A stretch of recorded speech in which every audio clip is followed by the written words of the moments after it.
Après un dîner de prestige vendredi soir avec 2 chefs étoilés aux manettes, Jean-Baptiste Nathalie de Colombey-les-Deux-Églises et l'invité Yannick Aleno, les entretiens culturels de Champagne proposaient samedi matin un second rendez-vous, une conférence toujours à l'abbaye de Clairvaux.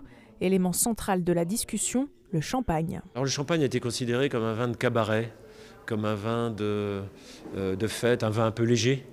Et finalement, on a découvert que c'était d'abord du vin, fait avec du pinot noir, cépage bourguignon, chardonnay, meunier, donc une vraie histoire viticole. Et aujourd'hui, le champagne est d'abord un vin et un vin de gastronomie, bien entendu. Car le lien entre champagne et gastronomie était au cœur de cette 4e édition. Aux côtés de Michel Drapier, le chef Yannick Aleno et le journaliste spécialisé Perico Légas.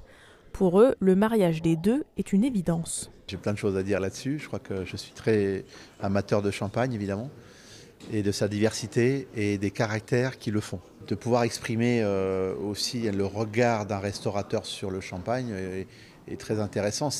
C'est un produit complètement essentiel à la réussite d'un grand repas. Et puis c'est le partage de la table.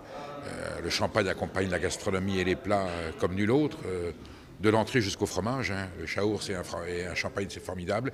Et puis c'est la fête et c'est le bonheur. Si les plats s'accompagnent de champagne, le roi des vins peut aussi sublimer leur création.